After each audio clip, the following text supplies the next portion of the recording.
We'd like to welcome each and every individual to Voices of Integrity podcast for Top Gun Sales Boot Camp training. So we're on week 3. Man, oh man. So, and this is the last week for us before finishing up the last year and going into next year really strong. And I read in the Wall Street Journal about some famous actress or something.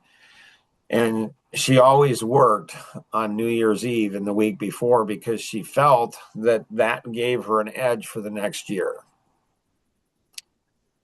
And so, this is the first year in 61 years that I went ahead and like people ask me, did you have a good Christmas? I'm like, some people I tell them best Christmas ever. And they say, why?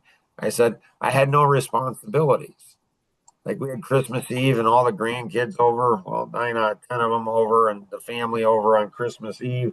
So we did all that, and that was fun and interesting and everything. And then, Christmas, I asked my wife, I said, hey, do you want to do anything? Like, do the kids? She's like, nope, this Christmas is yours. I've never had a Christmas in my life that was just mine, where I literally had no one that I needed to care about. That doesn't mean I didn't care about anybody, but I spent the whole day. I think I had an 18-hour day. And for me, that was good. I'll never forget that.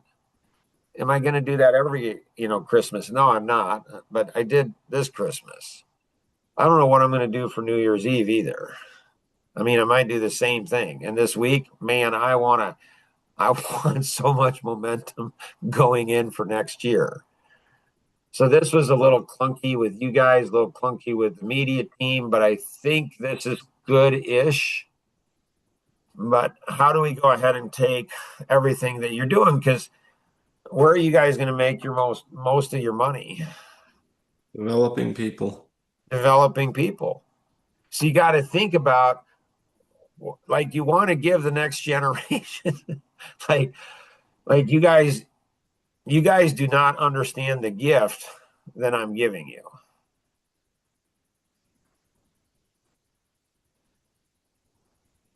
And the only way you're going to go ahead and even have a glimpse of that gift is what? Do to others what you're, or give to others what you're giving to us. Right. You want to think about others and say, how do I go ahead? How do I go ahead and, give to others? How do I make the next group easier? It's actually extremely selfish, but it's good, like selfless in a selfish way. You guys know why? Because it makes your life a lot easier if the system works. Right. If the system works, I don't get paid a dime for training anybody. Coaching, I do, but none of you guys, I don't get paid anything for the development of the EVAs. For the development of the EVAs, I don't get paid a dime for. Developing LPs, developing business partner, noper, don't get paid a dime. All it does is consume everything. So, like do you internalize what Alan, Stein said about me? And I don't know. Do you want to be like that? I don't know. But you got to make a decision. See, you have one life to live, and that's it. You have one life. So we went to a birthday party of an 80-year-old guy. I think I'm going to take you guys. It's like an arcade. It's super fun. Anyways, so Alan Stein said and I saw this like so Alan, I knew him for 10 years before I met him in person. And he went ahead. It was interesting because he said, I'm going to go visit Mark. So we had an event in Chicago, Coffee Connection, quarterly or monthly training event. And so he's like, I'm going to fly in. Said it to his wife. And she says, I'm not going because she kind of sometimes didn't like me so much, which is fine. Like, bless her heart. And he's like, I'm going to go. And he did. He came out here, met me without her. And he was out here for 3 days, and at the end of 3 days, he goes ahead, we're at breakfast, and he's like, Mark, I've been looking at you all wrong for these 10 years. And I'm like, really? Like, what does that mean? Like, I was befuddled. I'm like, I don't know. I don't know what that means. And he told me, and I still didn't understand. I'm like, I don't get, I'm not getting it. So when he got back to Maryland, I went ahead and when he got back to Maryland, I said, hey, Alan, you know what you said? Could you put it in writing? Because I didn't get what you said. And he's like, sure. So he sent this over to me. Like in sales, a lot of times you write, the testimonies. Box 12. You write the testimonies because you want a testimony written specifically, uniquely, just to do the right thing. So most of the time, I would say 80 to 90% of the time, box 12, you're writing testimonies because they're like Miracle-Gro. But there are some that you let them write. And actually, all of these in here are all written by other people. Like they all wrote, everybody wrote these. I didn't write them, they wrote them. But this is without question probably the top one. He says, for a long time, I saw or thought I saw Mark as a business owner trying to make a living for his family, just like the rest of us are. I thought his primary goal was the same as most people in the world, to make money so he could support himself and retire at some point to enjoy the fruits of his labor. Then I started to see that this was just a reflection of where I myself was at. I started to see that as being only a superficial exterior. The deeper reality was and is something that I'm completely unfamiliar with and still struggle sometimes to accept that Mark is coming from a different place, a place that is very different than the rest of us. I do not have much access to this place. It's a place of a different conception of self, where real service to mankind is a driving force, not concerns about my own life issues. Hard to even imagine what this would mean to me if I were to attempt to live so differently. Much has to be done first, though, before I could even reach the dimension where this could be a reality, not just imagination. See, it's not really about making more money, doubling your income, or being more successful. I started to catch a glimpse of something much, much deeper, like peering into another dimension for a moment. That is what we are really being led to.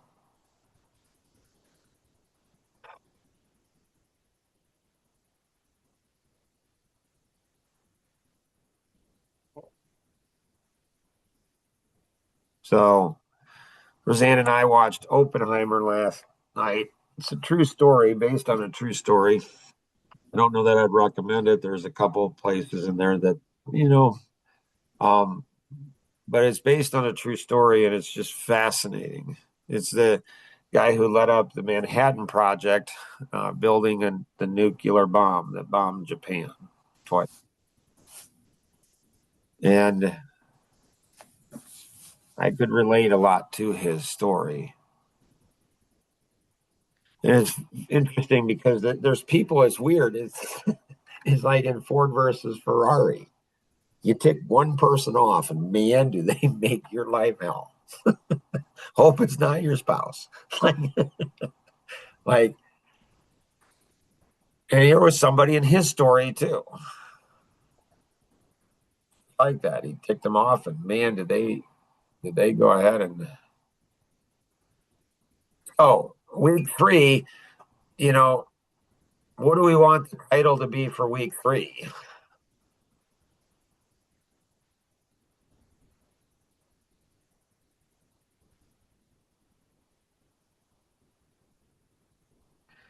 See, the breakthrough to get to the 2.5 million, Kenny and Luke, it could come when you're out in a hunting blind.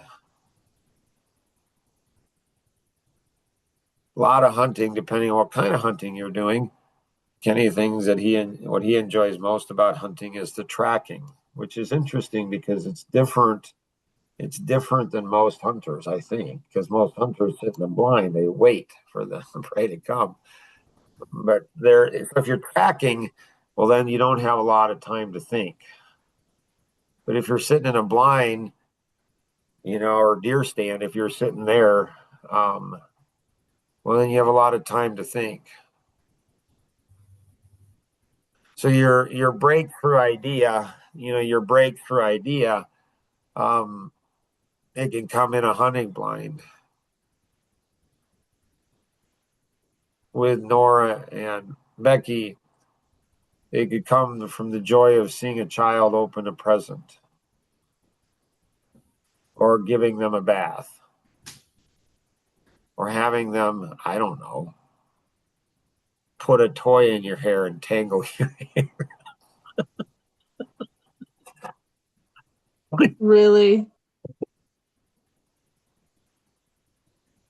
Just saying. Just saying. Like it can come anywhere at any time. It can come anywhere at any time. That one idea. So to get to the 250,000 plus for, Becky and Nora, it can come anytime. Like it's like almost like your mantra is I'm always working and I'm never working. What does that mean? Like it's like being a mom, I think, where you're always thinking about your children. How do I help them? What's going on in their life? So sales is fascinating. It's like hunting and watching your children all at the same time. It's like the things that your heart's desires. It's so cool, you know, but it's hard, really hard, like raising children. And it's heartbreaking. Like it's just crazy to me. I've been there, seen there, been there, seen there, been there, done that. Like Nora and I, we had a sale for today and it was a good sale, and all of a sudden it's not. Now it might be. We'll see. With him, it's not a matter of if he's going to do it, it's just a matter of when and how. He's going to do it. And that's something that I need to teach Nora. Like I need to teach her on how to lock on a sale on a person on a sale like she does on flying. I need to clone that mindset where she's locked. And how do you get locked? So Myron is locked. I'm locked. Like he should be on it. It's in his own best interest. Like, what is he thinking? But it's disappointing.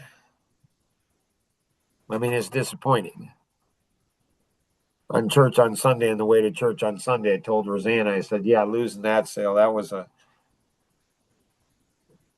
a hit to Nora. That can put a salesperson out of business, cause them to rethink everything. And I've been there, done that before. Like there's this buildup. It's like really, like we have 3, 4, 5 good sales, and it's just cheapers. What's going on? Sales is a mental game. When you get better at sales, you get better at life. You just do. You become a better husband, a better wife, a better son, a better daughter, a better friend. You just do. There's a lot of disappointments in sales. A lot of disappointments in sales. Nora, what you got?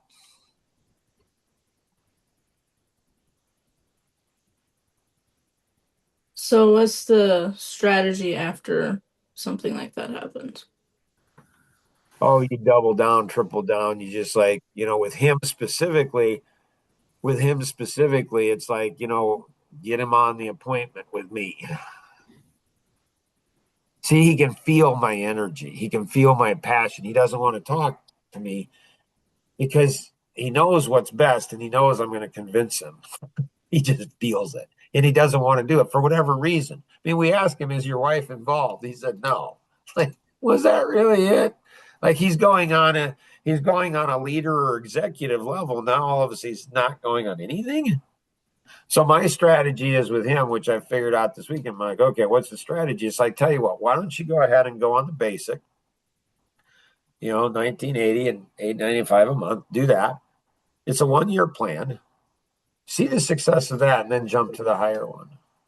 Like it. So, is it the marketplace? Is it something else? What's going on? I'm not really sure. And so, flip him into a lower one. Have I, like in sales, pigs get fat, hogs get slaughtered. So, you can upsell, but maybe, is it the right thing? I think, and can he afford it? I'm pretty sure he can. So I don't think I'm overselling him. But the same thing with Amy, right? It's like, just because they're making $1 million, $2 million, generating $1 million, $2 million, $3 million in sales doesn't mean they have a lot of extra. They can have less money. They can have less profit at $2 million than they do at 200,000, because there's a lot of expenses that go along with it. So that's consideration. But what we do also is consideration too. And so then get better, get our sales process better. Look at what did we do. And the Army casualty principle is when a death happens on the battlefield, you research that death. This is not a death.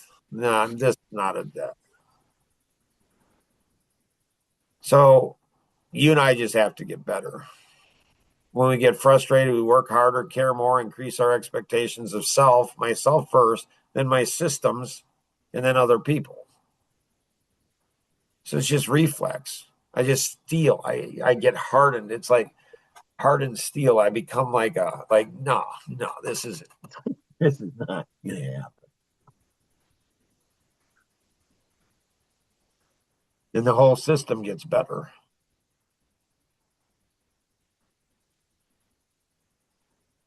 So the tendency, what I saw in sales management, in building a team from 4 salespeople to, what was it, 28, I think it was, over a 4-year period of time, is that salespeople, there's this death spiral. I call it a death spiral. And they get discouraged, and what they do is they work less, care less, and lower their expectation. They don't understand frustration. They don't understand you have to do counterintuitive. You have to do the opposite of what you're doing. It's just like being a pilot. It's just like it. Your engine failure or something else, that's not what kills you as a pilot. What kills you as a pilot is you don't think clearly. You're not focused. You're not paying attention. You overreact. That's what kills you. It's not the equipment failure. It's as a pilot. It's like the guy who landed the 747, on what? On the water. And I don't think anybody died. Like, that's a pilot. That's every pilot's dream. Nightmare, but dream. Like, what a stud. Like, that guy, he's a pilot. Like, holy cow. Like, that's a cool story. How do you land an airplane on the water and get, 200-300 people safe?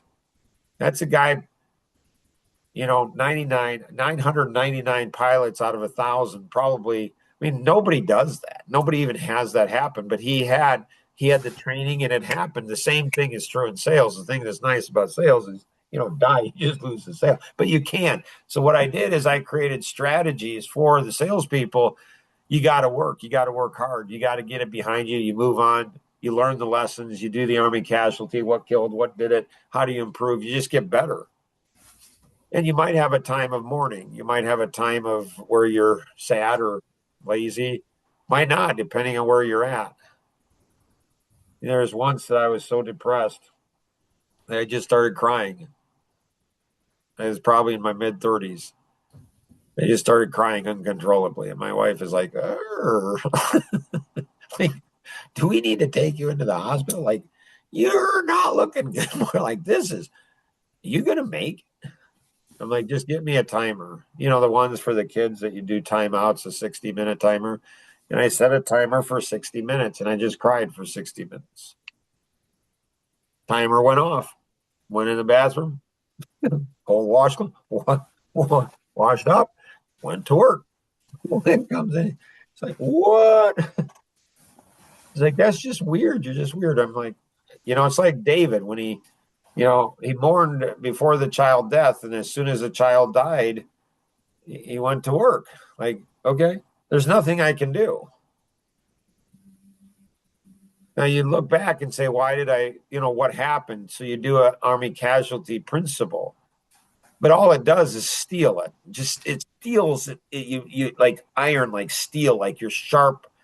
Like this is better. This is what gives you stories. This is what helps you develop other people. Like I've been there, done that. I know how you feel. I felt the same way, and this is what I found. And you just become more hardened. You get better in a good way. Like you say, yeah, I won't be denied. Yeah, no. This like it's gonna be a story. But I have to make it a story. I have to do the work to make it a story. Anything else, Nora, you got? No. Becky, what you got? Nothing really. You got to always have something. I know. You always have to have something. And so on Christmas Day, you made how many calls? 31. 31 and they calls. were all voicemails. Yeah, and that's fine. So the thing that's important is, so you work, Chris. So you want to track. See, subconsciously, your subconscious doesn't want you to see any success on that. Do you know why? No, why? Because So then she doesn't have to do it again. Yeah, your subconscious, you don't want to have to work on Christmas Day, 31 calls. You don't like making calls anyway. So you want to track all your successes from that. And one I of your did biggest Friday too. so one of your biggest so if you go ahead and track those people, put those into 31 people into a spreadsheet. And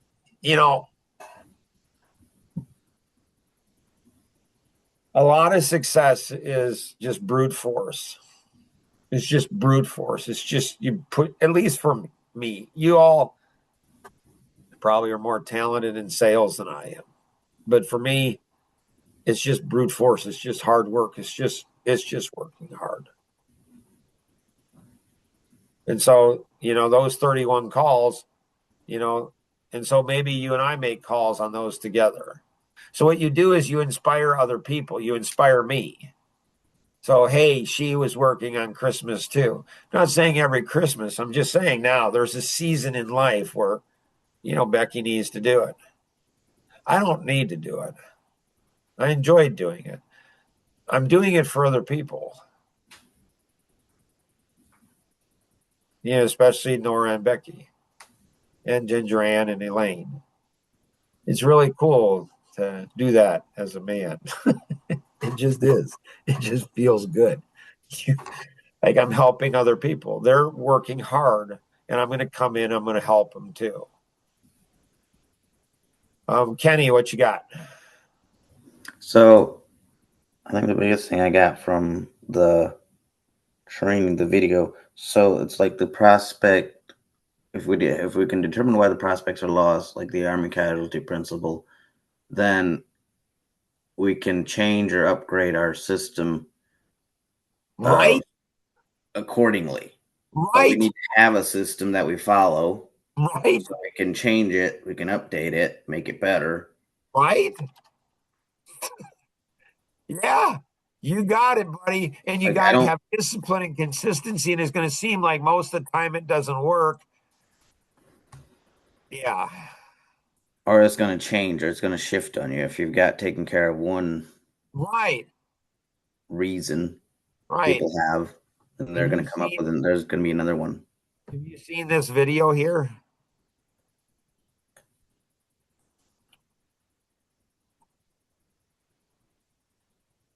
Number 9, Prospect Rescue.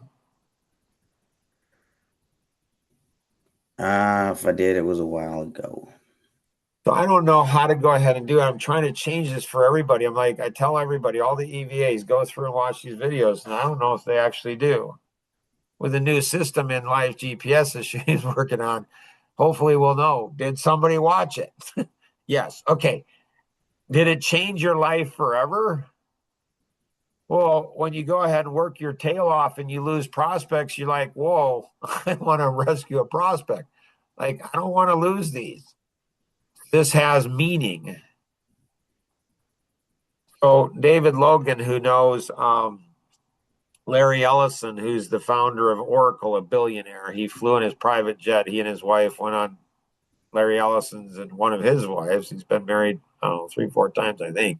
Anyways, and so he knows them. And they, David said to me, he said he was a broker owner, owned a real estate company. He had agents, and he said this is what he did. So this was a seminar Tom and I went to and we taught at. And he said, I train all of my agents in how to sell, and they don't listen to me, and they go out and sell. And then they come back and I retrain them because they didn't listen the first time. And 2 things I thought. One is I thought, this guy's a freaking genius. This was over, I don't know, 16, 17 years ago. I said, one is he's a freaking genius. 2 is that's stupid. Like, why do you train them twice? Takes them twice as much time. But that's what it is with human nature. Unless you can get somebody that thinks like I think when I was 8 years old. I don't know how to do that. I don't know how to get people to pay attention the first time. So nice. Yeah, because I don't think people, yeah. It's the same thing when I did the training is people,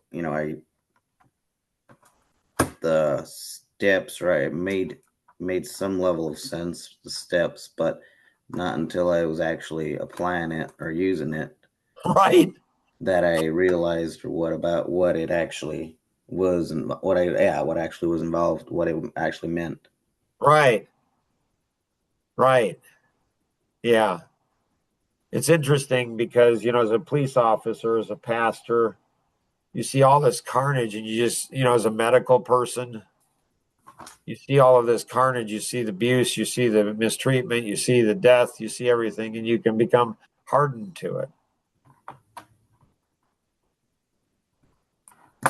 Like when we first moved here, I did a lot of work with police officers. And then we had a bunch of them, over to our house. And I visualized things. And they were eating out on the deck, on the upper deck. Didn't have the lower decks done by then. They had the upper decks and we're eating there. And they talk about, how there's blood and guts and bones and all kinds of stuff at crime scenes. And, my oldest son died. At that time, it was, 2 years prior to. So it's pretty fresh in my mind, year or 2 into it. It's like, but these guys are hardened to it. And I get it. You got to, I guess, to some degree, but you never want to lose your heart. You never, like, we're here to change people's lives. Luke, what you got? Okay, so I can go and do cold calling or maybe go through our lost prospects list and generate new leads. But that's only a temporary thing. No, don't Like worry. how- You'll always have lost prospects, past prospects, prospect. No, you'll always have them. Like what system can you build to do that for you or What you generate do the is you go leads? ahead and get your marketing and your pre-sales in place. And so, but it's developing people. It's developing people. So you go ahead and get your marketing team. You figure out how to do it. And then you do it. And the EVAs too. You get in the trenches with them. With your VAs and your EVAs. And you get in the trenches and you say, okay, how are we going to work this together? There's a couple that own, a high-end construction company, and it seemed like they expected their employees to do things they couldn't do. Like, you got to do this. It seemed like they couldn't do it. Me, like, if I can't do something, so it's going in and learning how to do that, Luke. And so you get the systems in place. You get referral systems, calling past clients based on the cluster principle, the natural law of the cluster principle. So you go down here, you pay closer attention to what your action vision coach is telling you. asking for referrals? Do you have a system in place for that? And do you have that done really, really good? Do you know that? Maybe what we ought to do is we go ahead and ought to do some role playing here soon. So it's a little wonky here for us. It's a little messy. That's not unusual for new systems. And so you guys are not united in, you're not in flow. The four of you are not in flow. Like you're out on the construction site and you're all kind of doing your own thing. You're not in flow. You guys should be in flow. You guys should be going through and you should be getting in flow together. You should be all going through the same lessons. You should be having them done, I don't know, by, 9:00 at night. So you come up with your own rules. Like we have to go through the lesson so you can sleep on it. You don't want to be doing it in the morning. You want to be doing it the night before so you can sleep on it. So we need to go ahead and have this. So it's discipline. So it's hard to be disciplined, especially around the holidays. Because there's an entitlement, especially in northern Indiana, sheepers. And so you guys get in flow and you'll see everything change. Because you'll all learn together. You'll all pick up, there'll be a good competition to see who can learn the most, and you'll start sharing ideas and you'll start collaborating together, working together. Oh my goodness, it's going to be, and how long does it take to do that? Hopefully 2 weeks and 1 day. Hopefully today, everything changes for you guys going forward. You guys get on track with the different lessons that you're going through. You guys are going through these, the 2 courses you're going through. You say, okay, we're going to expect this from one another. And who will it be hardest for? Kenny and Luke are not married, don't have kids, or Becky and Nora who have children. Who's going to be harder to be disciplined? Kenny and Luke. Yeah, Kenny and Luke. It's weird. It's like, you're not married. You don't have kids. Like, hello? Like, do you know what it's like to be a mother? Like, no, you don't. And so getting in flow, getting all of that to where you guys are pushing one another. You're competing against one another in a good way. You're encouraging one another. Like you all know that Nora, had a disappointment and you all say, hey, anything I can do? Sorry about that loss. That's a tough one. What can I do to help? Like you guys, like the Marines, no man left behind. Like I getting tingles from the top of my head down to the bottom of my toe. Like there's tingles. It's like, holy cow. I can't wait for you guys to encourage one another when you have a loss. I mean, one of the things that I miss most about Jonathan, our oldest son who died 5 years ago, is that, man, he was my biggest cheerleader. Hey, Dad, you got a sale. No, there was selfishness in there because when I got sales, that helped his business grow, which was fine. But he's like, I really felt like, hey, Dad, like he was really super encouraging. I miss that so much about him. So there's lots of cool stuff. And you guys, I'm so excited for you going into the new year. Finish this week strong. I mean, really strong every day. Nail it. Get the feeling of what that feels like. So, anybody else have anything else? All right. You guys are awesome. Keep up the good work. Bye.